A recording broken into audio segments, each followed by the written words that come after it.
Vamos a estar justamente en una sección en donde se va a hablar acerca de la humillación de Cristo, una sección que de hecho se cree que es un poema o un canto que cantaba la iglesia. Pero antes de entrar en ello, yo les voy a pedir que por favor me acompañen en oración. Bendito Dios y Padre Celestial, gracias Señor te damos por poder estar reunidos, Señor, como familia que somos en ti. Gracias Señor porque nos podemos reunir con libertad. Te pedimos, Padre Santo, Padre bendito, que sea tu Santo Espíritu el enseñador, que sea tu Santo Espíritu el que hable a nuestros corazones. Y Padre, que nuestra mente esté atenta, nuestro corazón esté sensible y que podamos, Señor, ver lo que tú tienes para nosotros.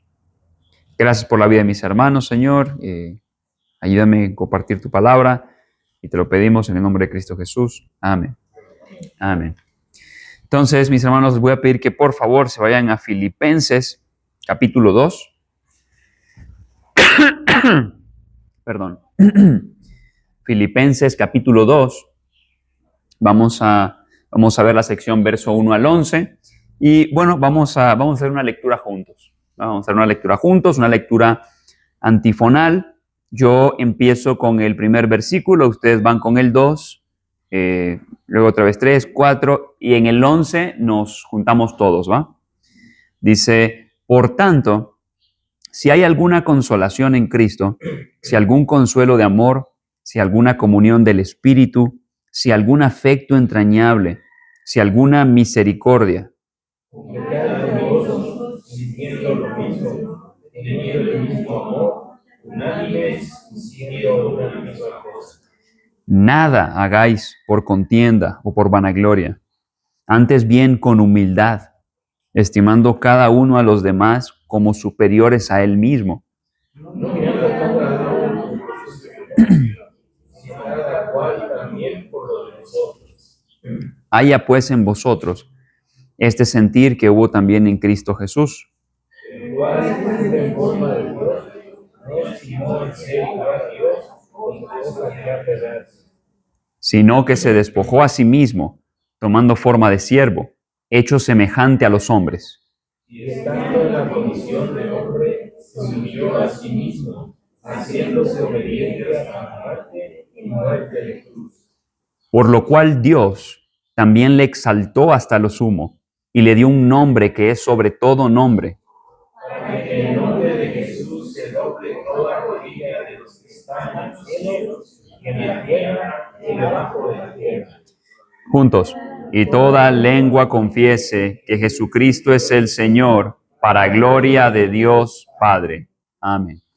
Y vamos a estar justamente meditando en esta sección que, como ya mencionamos, es una sección que, como habrán visto, a partir del versículo 5 empieza pareciera un salmo. De hecho, algunos proponen que se trata de eso, de un canto de la iglesia, que Pablo probablemente va a estar citando, algo que la iglesia ya repetía para ese entonces.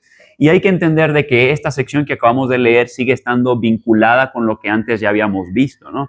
Esta situación en la que está Pablo está en la cárcel, él está ocupando esa oportunidad de estar en la cárcel para compartir de la palabra. Y bueno, en medio de todo eso, como siempre, pues hay situaciones, ¿no? Si no, qué chiste, ¿no? Con la vida que no hayan situaciones. No, pero evidentemente hay situaciones y dentro de esas situaciones, pues hay personas que están predicando a Jesús por contienda, por vanagloria. Pablo no lo está haciendo por contienda y por vanagloria. Hay personas incluso que Pablo reconoce y dice, lo hacen por amor, predican a Cristo por amor. Como veíamos también en la semana pasada, Pablo va a decir que nos comportemos como es digno del Evangelio. Y ese comportarse como es digno del Evangelio es justamente lo que introduce el verso 1 con la conclusión del verso 30, que dice, teniendo el mismo conflicto que habéis visto en mí, ahora oís que hay en mí. O sea, incluso animando a los filipenses a estar dispuesto a sobrellevar el tipo de cosas que el mismo Pablo estaba pensando, ¿no? Estaba pasando. Y de repente voy a estar citando algunos pasajes en la Nueva Biblia de las Américas, por si de repente escuchan ahí algo cambiadito. Bueno, es por la versión, la Nueva Biblia de las Américas, pero básicamente es lo que tú tienes en tu Biblia. Y entonces, por tanto, entonces sigue manteniendo lo que antes venía diciendo. Dice, por tanto, si alguna consolación en Cristo, también se podría traducir como si algún estímulo en Cristo, si hay algún consuelo de amor, si hay alguna comunión del Espíritu, si algún afecto y compasión. Y de hecho lo que vamos a ver en estos primeros dos versículos, versículos 1 y 2, es de que Pablo va a seguir hablando acerca de la unidad. ¿Okay? De hecho, Miguel hablaba un poco acerca de esto ayer, de bueno, cómo peleaban los espartanos, cómo peleaban los romanos uno al lado del otro. No había tiempos para estar diciendo, oye, por cierto, me caes mal, ¿no? O sea, ese no era el momento para eso, ¿no? Porque estaban en guerra, estaban en batalla. Y Pablo va a hablar de la unidad, pero va a hablar de lo que estimula la unidad. Entonces, un detalle ahí, la palabra estímulo o consolación es la misma que encontramos en Romanos capítulo 15. De hecho, acompáñame con tu Biblia ahí, Romanos capítulo 15, versos 4 al 5. Versos 4 al 5, porque vamos a ver de que en este contexto de Romanos, la carta a los Romanos, tiene que ver incluso con estimularse para la esperanza. Entonces, Romanos 15, 4 y 5 dice, porque las cosas que se escribieron antes para nuestra enseñanza se escribieron, a fin de que por la paciencia y la consolación de las Escrituras tengamos esperanza. Pero el Dios de la paciencia y de la consolación es de entre vosotros un mismo sentir según Cristo Jesús. Entonces vamos a ver que hay consolación en el mensaje de las Escrituras, hay esperanza, y este estímulo lo tenemos que tener en la esperanza que tenemos en Cristo, en el mensaje, en la esperanza que es desarrollada a lo largo de las Escrituras. Si alguna comunión del Espíritu, dice, y la palabra consuelo, que tenemos ahí, bueno, tenemos estímulo, consolación y consuelo, también se puede traducir como esperanza. Pablo está recordando lo que hay en común en los creyentes. Tenemos en común la misma esperanza. Tenemos un mismo Dios. Antes incluso habíamos leído en una ocasión Efesios capítulo 4 que dice que un Dios, un Señor, un Padre, un Espíritu, una fe. Y es eso lo que provoca la unidad. ¿Por qué es importante recordar esto, mis hermanos? Una y otra vez. Hay cosas que son esenciales para nosotros como creyentes y que son las que provocan la unidad. ¿Ok? Y hay cosas que son periféricas y que no debemos buscar necesariamente en la unidad en esas cuestiones periféricas. ¿A qué me refiero con eso? En la iglesia del Señor estamos de acuerdo que hay variedad, ¿no? Aquí todos somos diferentes. Eso no hay la más mínima duda. Todos somos diferentes. Y nuestra unidad no está en el hecho de que si yo me llevo con mi hermano porque mi hermano es extrovertido como yo, o si es introvertido como yo, o si tiene los mismos gustos que yo del deporte o de la lectura o de esas cosas. Todo eso está bien, la variedad en el cuerpo de Cristo está bien, pero la unidad no está fundamentada en ese tipo de cosas.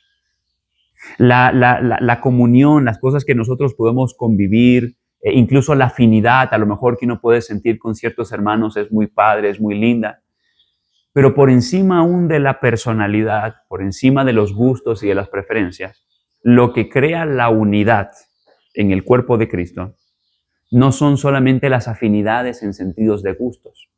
Es lo que dice el apóstol en Efesios, un Padre, un Dios, un Señor, un estímulo, una esperanza que vemos desarrollada en las Escrituras. Porque a veces la unidad se quiere lograr en el cuerpo de Cristo a base de otro tipo de cosas. Por ejemplo, espero que no se tome a mal lo que voy a decir. No está mal de que en un lugar, de que en una congregación se hagan muchas actividades de recreación. De repente hay actividades de recreación en la iglesia, pero el problema está en cuando se quiere crear la unidad a base de actividades de recreación. Porque no son esas actividades lo que crean la unidad. Porque entonces el día en que nos dejemos de recrear de la misma forma, entonces ¿qué nos une? Pero no importa el día que nos dejemos de recrear en cosas afines, porque lo que crea nuestra unidad verdaderamente no son esas cosas. Lo que crea Si llegan a conocer, mi hermano y yo tenemos cosas similares, pero también cosas diferentes. Pero las cosas que nos unen no son el hecho de que somos afines en todo, en nuestra personalidad, en nuestros gustos o preferencias. Y nosotros como creyentes tenemos algo que nos une que trasciende a nuestros gustos y preferencias, que es nuestro Dios y la esperanza que tenemos en las Escrituras. Y de que independientemente de que se trate de una persona que vive en Japón, si ha creído en Cristo Jesús como Dios, Señor y Salvador, es mi hermano y tenemos un mismo Padre, y a lo mejor, pues en personalidad, pues no más no, pero aún así hay unidad. Entonces, importante ver en qué está basada esta unidad, en qué está esta consolación, en qué está este estímulo a seguir. Pablo dice, si hay si hay estímulo, si hay alguna esperanza, si hay algún consuelo, y tendríamos que decir, por supuesto que lo hay, pero solo puede haber en aquellos que son realmente creyentes, solamente en aquellos que realmente creyentes, solo en aquellos que realmente son creyentes, o que aquellas personas que han nacido de nuevo por la obra del Espíritu Santo, podemos encontrar afinidad, podemos encontrar más bien unidad en algo que trasciende a nuestros afectos y deseos. Por ejemplo, en el mundo uno encuentra afinidad con personas por ese tipo de cosas, ¿no? Porque cae bien, ¿no? Vamos a ir a ver el partido de X equipo, ¿no? Yo cuando vine a México decidí que no iba a tener equipo de fútbol porque vi que cuando uno menciona a alguno, uno ya se mete en problemas con alguien más. Pero de repente hay afinidad por el equipo de fútbol o afinidad por el tipo de literatura que le gusta leer o videojuegos o lo que sea. Pero no es así en el cuerpo de Cristo. En el cuerpo de Cristo, mi hermano es mi hermano y yo lo debo amar y debo buscar su bien, y no simplemente por una cuestión de afinidad periférica. En las personas que antes se habían mencionado, que predican por envidia y contienda, no están estos elementos, por ejemplo, de consuelo, de unidad, ellos buscan lo suyo propio, ¿no? Nosotros no deberíamos buscar lo nuestro, sino lo que es de Dios, y sabemos que cumplimos la ley de Dios en amar a Dios por sobre todas las cosas y a nuestro prójimo, como Jesucristo va a decir que ames a otros, pero como Él nos ha amado. En las personas que antes se habían mencionado, vamos a ver que no tenemos estos elementos. Estos buscan su propia gloria. Si nosotros volvemos al capítulo 1 de Filipenses, en el versículo 15, solo para recordar lo que habíamos visto antes, dice, algunos a la verdad predican a Cristo por envidia y contienda, pero otros de buena voluntad. Entonces, tenemos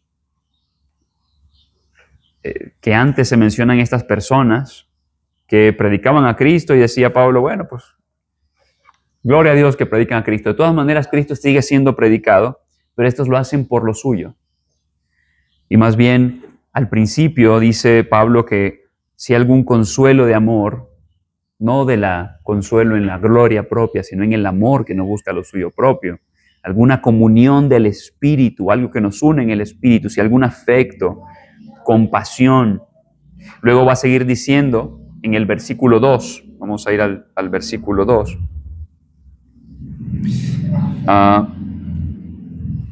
Dice, hagan completo mi gozo,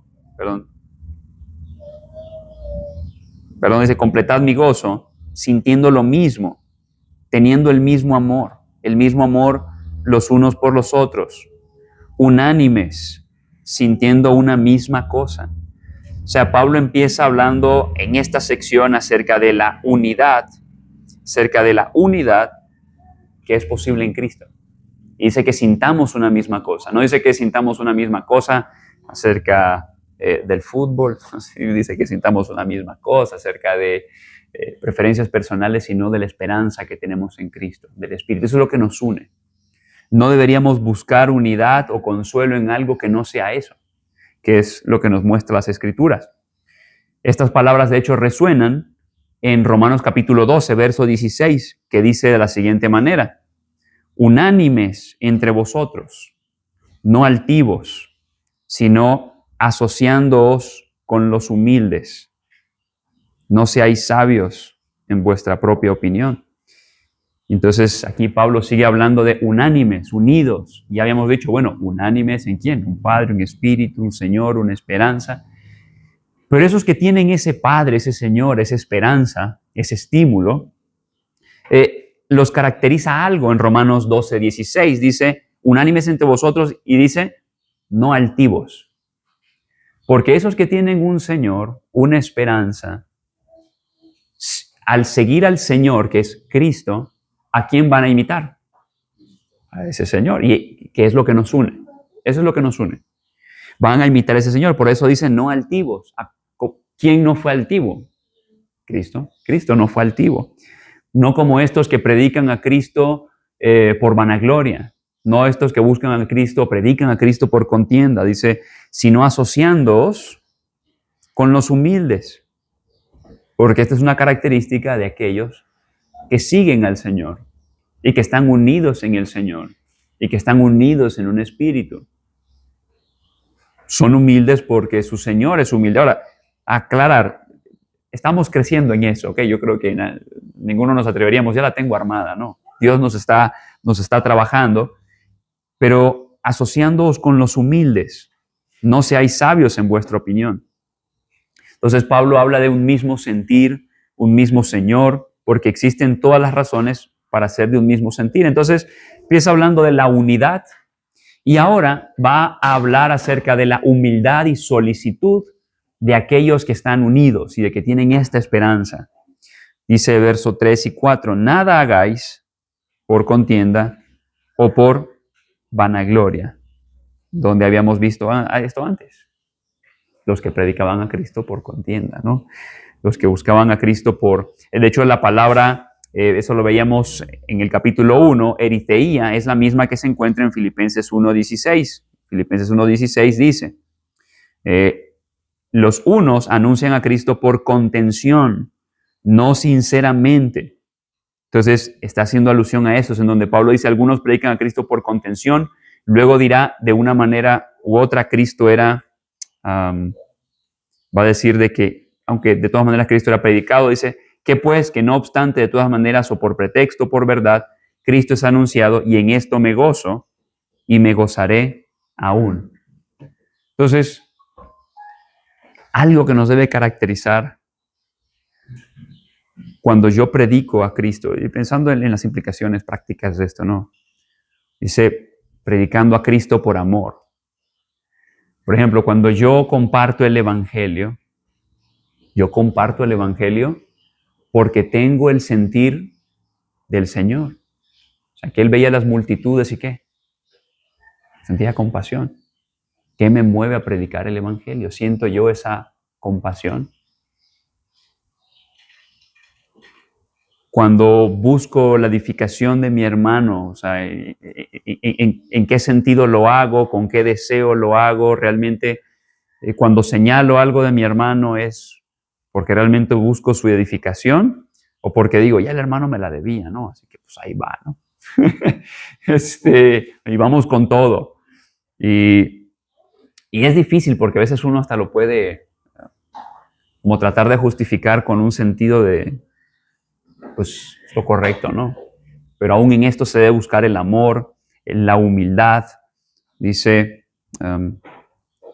Pablo en el capítulo 2 de Filipenses. Nada hagáis por contienda o por vanagloria, absolutamente nada. Antes bien, con humildad, estimando cada uno a los demás como superiores a él mismo.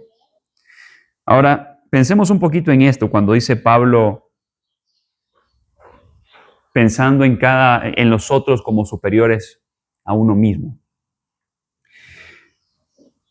¿Realmente tengo yo que pensar que mi hermano es superior a mí? O sea, ¿esencialmente alguien es superior a otra persona? ¿No? Entonces, ¿en qué sentido yo debo pensar o ver a mi hermano como superior a mí mismo?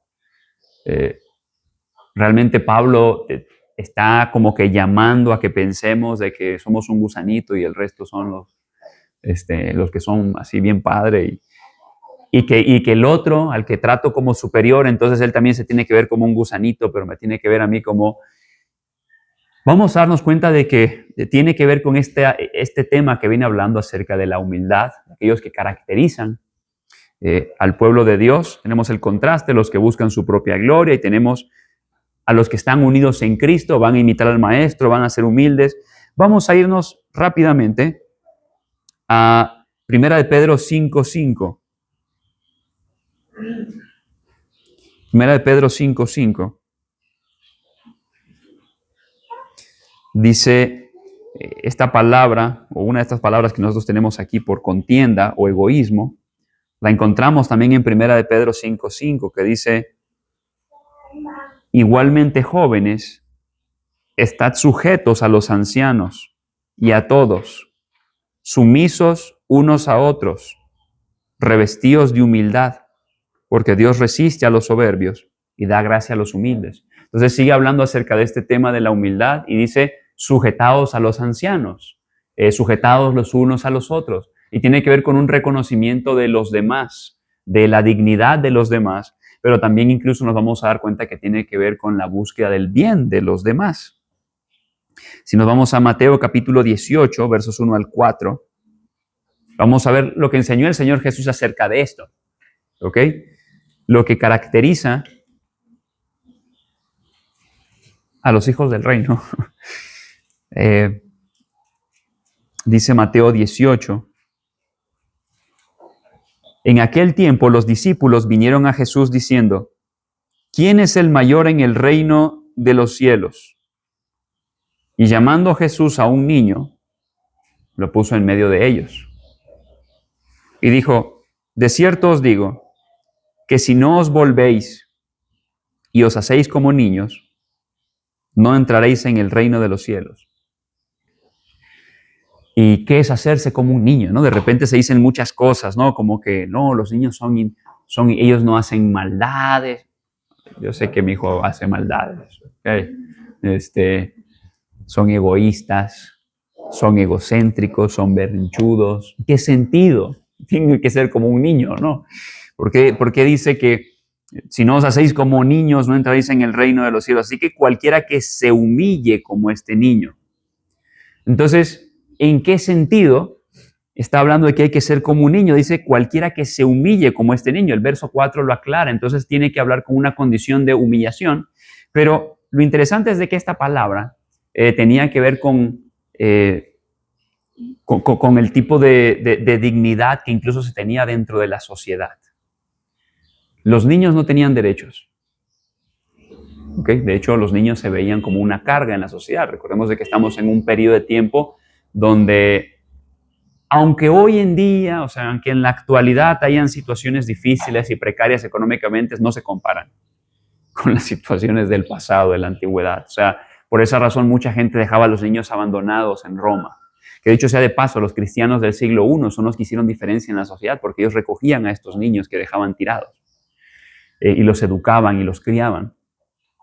Pero vamos a darnos cuenta de que dice que se humilla como este niño porque pues este niño no manda. O sea, a este niño le decían: haz esto y tenía que hacer eso. Haz aquello y tenía que hacer eso. Tenían que servir en sus casas, no tenían derechos, no tenían autoridad sobre otros, no gobernaban sobre otros. Y lo interesante es de que el Señor Jesús va a decir que el que sea, o sea, el mayor es en el reino de los cielos, o sea, para ser grande en el reino de los cielos hay que ser como estos niños. ¿Cómo creen que habría sido con los discípulos? ¿Quién de ellos habría sido el mayor en el reino de los cielos? Si ellos andaban diciendo: Señor, ponme a mí aquí y al otro ponlo aquí a la... ¿Quiénes van a estar a un lado y quiénes van a estar al otro? Estaban buscando ¿qué? Posición, estatus, como los que predican a Cristo Jesús por vanagloria. Están buscando posición, están buscando estatus. Y Pablo está hablando justamente ahí en Filipenses acerca de la unidad y de lo que caracteriza a aquellos que están en unidad. Por eso dice: antes bien con humildad, estimando cada uno a los demás como superiores a él mismo. Y luego va a decir en el verso 4, no mirando cada uno por lo suyo propio, sino cada cual también por lo de los otros. Entonces, vemos de que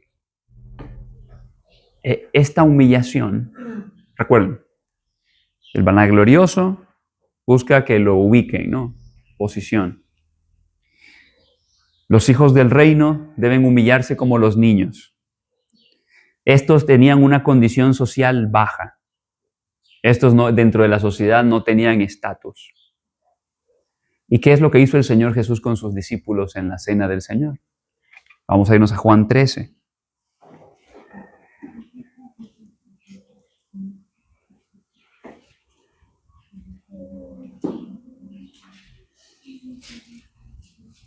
Juan 13, verso 2 en adelante, va a decir: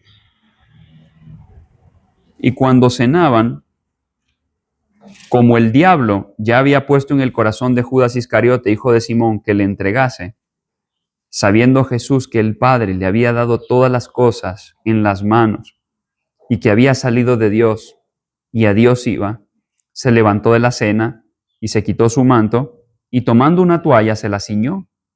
Entonces, Jesús está con los discípulos. Ahora recordemos, Jesús es el maestro. Es más, nosotros vamos a ver en los evangelios que cuando es la preparación de la cena, Jesús va a pedir un aposento para poder desarrollar esta cena. De hecho, en el original la palabra es catalima, que es para hablar de un cuarto sencillo. Es más, en Lucas 2, cuando María y José andaban buscando un lugar para poder pasar la noche, lo que buscaron fue eso, una catalima. Y le dijeron, aquí no hay lugar para eso. O sea, ni eso tenían para ellos. Y el Señor Jesús, cuando va a pasar esa cena con los discípulos, va a tener esta cena con los discípulos, es de hecho lo que pide esto. Y luego le dice Jesús a sus discípulos, pero te van a dar un gran aposento alto. O sea, mira, tú pide algo sencillo, te van a dar algo grande. Te van a dar un gran aposento alto. Pero tú pide algo sencillo. Tú pide un aposento, tú pide una catalima. Entonces, vemos de que el Señor Jesús va pidiendo algo sencillo. Él es el maestro, Él es digno de recibir el mejor trato y dignidad.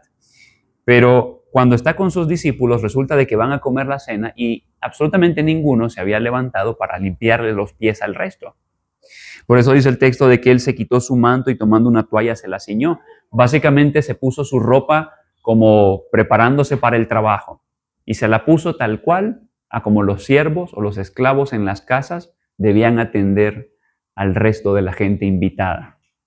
Entonces tenías al esclavo y el esclavo tenía que tratar a la gente, al resto de las personas con dignidad. Luego puso agua en un lebrillo y comenzó a lavar los pies de los discípulos y a enjugarlos con la toalla con que estaba ceñido. Entonces Pedro, obviamente, se saca de onda y dice, Señor, ¿tú me lavas los pies? Obviamente a él no le hace sentido que Jesús le lavara los pies, porque Jesús es el maestro. Y en medio de esta misma cena, vamos a darnos cuenta que los evangelios nos dicen de la siguiente manera, hubo también entre ellos una disputa sobre quién de ellos sería el mayor. Pero él les dijo, los reyes de las naciones, este es el contraste, el mundo, mi pueblo, los que buscan su gloria, los que buscan la gloria de Dios. Dice, los reyes de las naciones se enseñorean de ellas. Se ponen encima de las naciones y las sojuzgan y las oprimen y las usan para sus propios fines, ¿no? Se enseñorean de ellas. Y los que sobre ellas tienen autoridad son llamados bienhechores, mas no así vosotros. En mi pueblo no es así. Y dicho, o sea, recordemos, el Señor Jesús va a decir, quien no sea como uno de estos niños, no va a entrar en el reino de Dios. Porque el que ha nacido de nuevo, miren, esto es un proceso, todos estamos aquí en proceso. Pero si hemos nacido de nuevo, esto tiene que estar siendo formado en nosotros. Porque dice que el que no sea como niño no va a entrar en el reino de los cielos. Por eso dicen, mas no así a vosotros, si no sea el mayor entre vosotros como el más joven. ¿Por qué? Porque mientras más edad, más estatus. Mientras menos edad en la sociedad, menos estatus. Por eso el niño no tenía derechos. El niño podía ser tratado como... Llegaba un punto en donde empezaba a tener un poquito más de autoridad y estatus. Pero el niño no tiene posición. Dice, el que quiera ser el mayor debe ser como un joven. Socialmente un joven no tenía mucho valor o autoridad. Por eso dice, el mayor entre vosotros como el más joven. Y el que dirige como el que sirve, que es de hecho lo que el Señor Jesús hizo con sus discípulos. Él es el maestro. Él es el rey de reyes, el señor de señores. Pero el contraste es, ¿para qué utiliza Dios? ¿Para qué utiliza, cómo Dios ejerce su señorío? Dios ejerce su señorío sirviendo a sus criaturas. De hecho, la palabra que se utiliza en Génesis capítulo 2 para hablar de lo que el hombre debía hacer con la tierra. Cuando dice Génesis de que Dios puso al hombre en la tierra y de que la iba a labrar, esa palabra labrar en el original es la palabra servir. De hecho, se utiliza para hablar de lo que los sacerdotes hacían en el tabernáculo. Servían en el tabernáculo. Y Dios pone al hombre como corregente en la tierra para servir a la creación. Entonces el hombre debía servir a la creación y Dios dice que los que son parte de su reino deben ser como un niño, humillándose. Dice que el mayor debe ser como el más joven. Dice que el que dirige como el que sirve. Y esto es lo que veníamos leyendo en Filipenses. Si hay alguna consolación, espíritu entrañable, si hay alguna misericordia, completad mi gozo. ¿Cómo el apóstol se va a sentir gozoso? Dice, sintiendo lo mismo, teniendo el mismo amor, o sea, viendo que la iglesia tiene una unidad, esa unidad es en el Señor, y de que aquellos que están en unidad en el Señor andan dignos de la vocación con la cual han sido llamados, como dice Efesios, también como mencionaba Miguel el domingo pasado. Andar digno de esa vocación es no haciendo las cosas por contienda, no haciendo las cosas por vanagloria, con toda humildad, tratando a los demás con dignidad. Por eso dice, estimando cada uno a los demás como superiores a él mismo, que es exactamente lo que él hizo el Señor Jesús, que es, él se está poniendo a sí mismo como el esclavo que está sirviendo a quién, al resto. Y en ese sentido, el trato que le está dando a los demás es como superiores, siendo él el Señor de toda la creación. Y después de esto, nos va a recordar que Cristo es el ejemplo. Dice versículos 5 al 8, dice, haya pues en vosotros este sentir que hubo también en Cristo Jesús, que ya lo hemos visto en algunos pasajes, es la forma en la que Cristo actuó, en la que Dios actuó, en la que Dios se dio a conocer en la segunda persona de la Trinidad, dice, el cual siendo en forma de Dios. Esa palabra forma ha sido una palabra de mucha discusión, ya que en algunos textos se utiliza para hablar de lo que hace algo, ese algo, o la esencia de ese algo. Y también en el Antiguo Testamento, en la Septuaginta, se traduce a veces como imagen. Así que básicamente lo que está diciendo aquí es lo mismo que el apóstol Pablo va a decir en otras partes de la Escritura cuando dice de que Él es la imagen del Dios invisible, de que en Él habita corporalmente toda la plenitud de la deidad. Y siendo Él Dios, no estimó el ser igual a Dios como cosa a que aferrarse. Y aquí hay que hacer una aclaración. No es que Jesús, en su humanidad, va a quitarse su divinidad, porque si no, no sería adorado, sino de que Él va a velar su gloria y Él va a apropiarse de la humanidad sin perder su divinidad.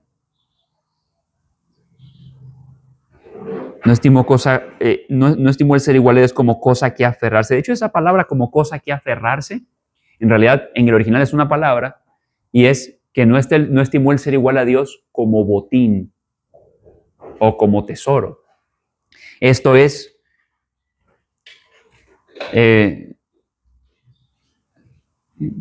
por eso se traduce así como algo como cosa que aferrarse. O sea, no es un botín, no es algo lo que se asió, sino que se despojó a sí mismo. Reiteramos, sigue siendo Dios, pero va a apropiarse de la humanidad.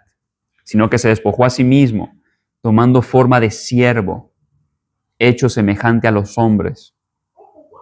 Y estando en la condición de hombre, se humilló a sí mismo, haciéndose obediente hasta la muerte y muerte de cruz. Mis amados hermanos, ciertamente en esto hay un misterio. ¿Cómo puede en un hombre habitar corporalmente toda la plenitud de la deidad? Pero sí algo que hay que notar, es que cuando Pablo habla de esto, de la humanidad de Dios, de la humanidad de Cristo, de la deidad de Cristo, de cómo Él se humilla en el sentido de que ahora el Dios Todopoderoso se apropia de la condición de su criatura, el hombre, para entonces servirles, porque de hecho vino a servirles. Yo no he venido a ser servido, sino a servir y dar mi bien rescate por muchos. No lo citas por una mera discusión de terminología abstracta, sino que lo pone como un ejemplo. Y de hecho la importancia de ese ejemplo es algo que nosotros vemos en los escritos, de hecho, de la iglesia primitiva del segundo siglo. Hay un escrito de un hombre conocido como Melito de Siria, que él va a decir lo siguiente, y que de hecho es algo que nos debería recordar lo que Dios demanda de nosotros. Dice Melito de Siria acerca de la crucifixión de Cristo. Entonces lo levantaron sobre un madero y le adjuntaron una inscripción que indicaba a quién mataban. ¿Quién fue? Contar es una cosa grave, pero una cosa más horrible es abstenerse de contar. Pero escuchen, mientras tiemblan ante Él por cuya causa la tierra tiembla. El que colgó la tierra en su lugar está colgado. El que fijó los cielos en su lugar está fijo en un lugar. El que afianzó todo es afianzado en un madero. El soberano es insultado. Dios es asesinado. El rey de Israel es destruido por una mano israelita. Esto es, aquel que hizo los cielos y la tierra y formó la humanidad en el principio. El proclamado por la ley y los profetas, el que se hizo carne en una virgen, el que colgó de un madero, el sepultado en la tierra, el que se levantó de entre los muertos y que subió a las alturas del cielo, el que está sentado a la diestra del Padre, el que tiene toda la autoridad para juzgar y salvar, por medio del cual el Padre hizo todas las cosas que existen desde el principio de los tiempos. Este es el Alfa y la Omega. Este es el principio y el fin, el principio indescriptible y el final incomprensible. Este es el Cristo, este es el Rey, este es Jesús, este es el líder, este es el Señor, este es el que se levantó de entre los muertos, este es el que está sentado a la diestra del Padre. Él lleva al Padre y es llevado por el Padre. A Él sea la gloria y el poder para siempre. Amén. Y esto es lo que entendía la iglesia del primer siglo, eso es lo que vivían los cristianos, o por lo menos era parte de las enseñanzas esenciales, porque cuando se hablaba de la humanidad de Cristo y de la deidad de Cristo, se hablaba de esto, como vemos en Filipenses, como ya dijimos, no solamente para entrar en un debate abstracto de cómo puede eso funcionar, que es un misterio, la mente humana no lo puede desentrañar, pero lo utiliza para hablar de lo que Dios espera de nosotros. Porque si el soberano, el más grande, se puso a disposición para servir,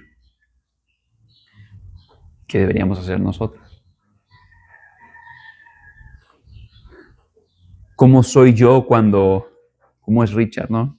Cuando lucha por su dignidad o cuando lucha por lo que cree que se merece o cuando lucho por lo que creo que me corresponde? ¿Es eso lo que hizo Dios en Cristo?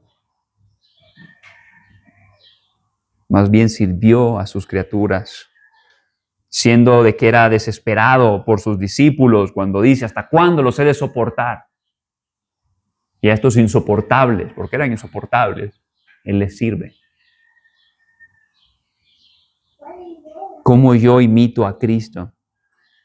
Si dice el texto de que ninguno que no se haga como niño no entrará en el reino de los cielos, pregunta.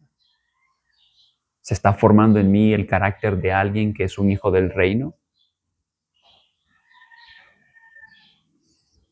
Luego va a decir versos 9 al 11.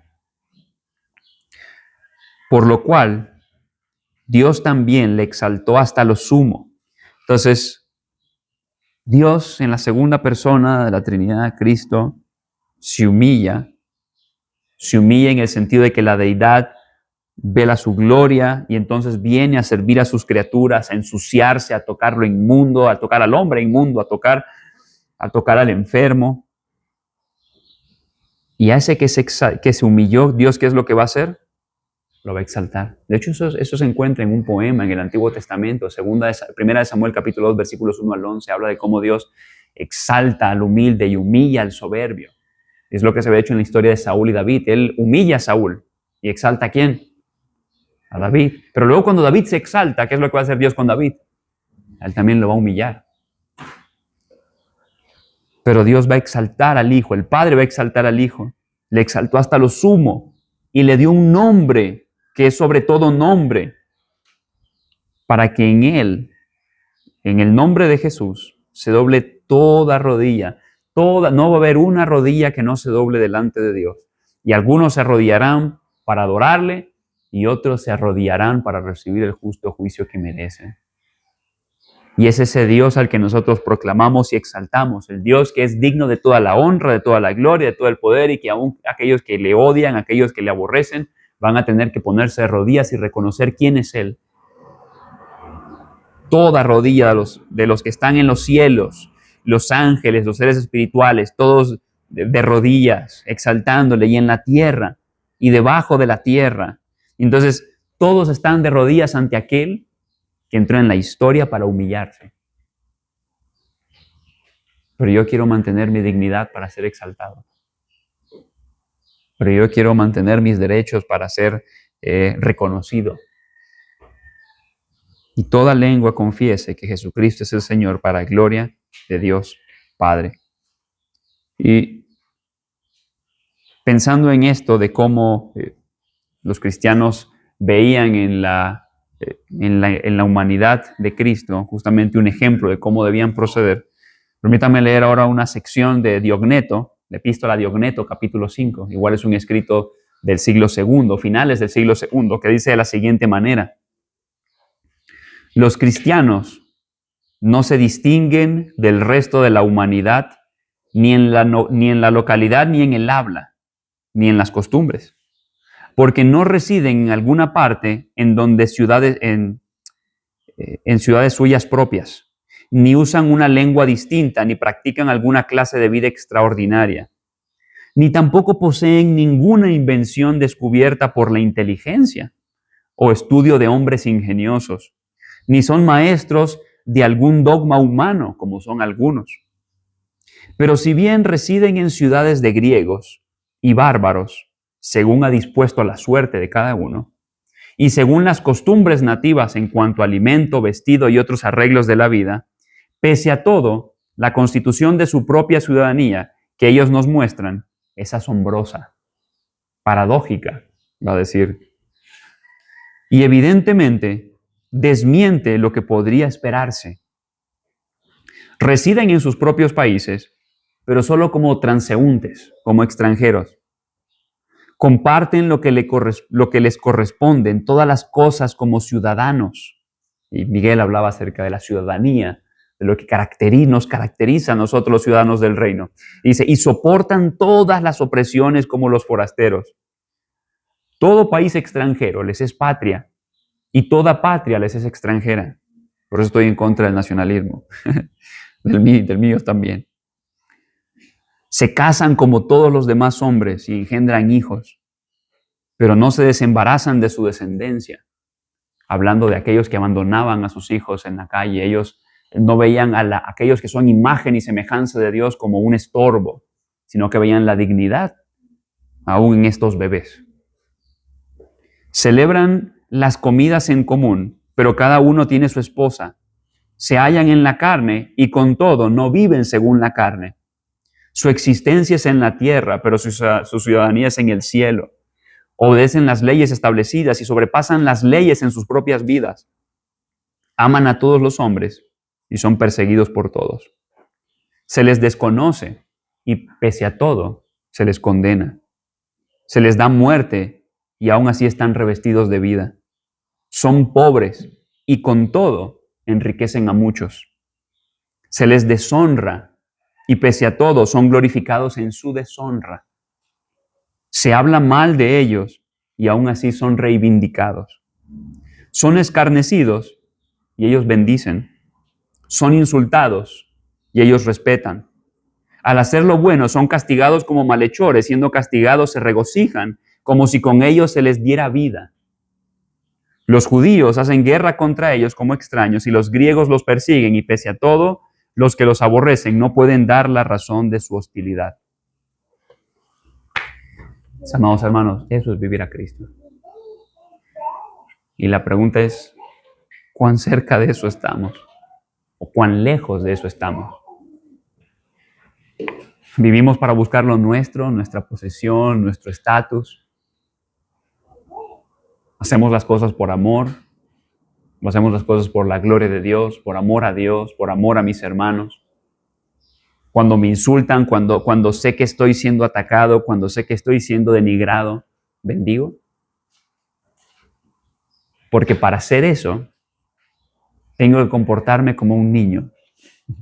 Tengo que ser humillado como un niño desde la perspectiva del contexto, ¿no?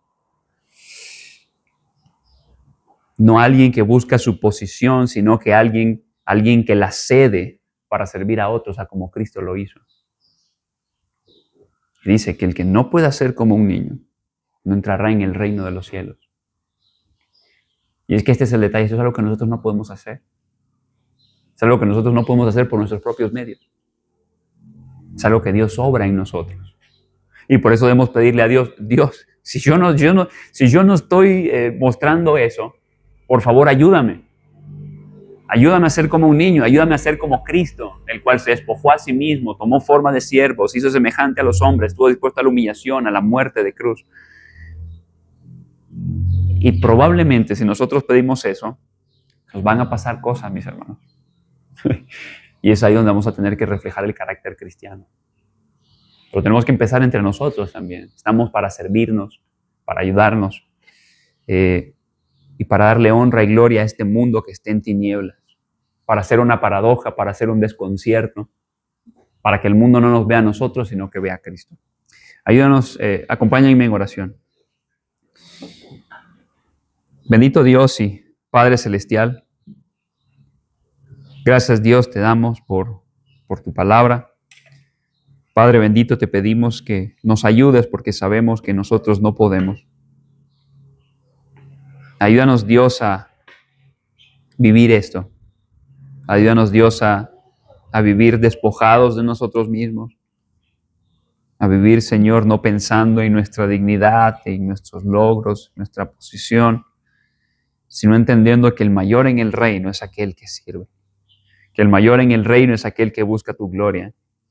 Que el mayor en el reino es aquel que es como un niño.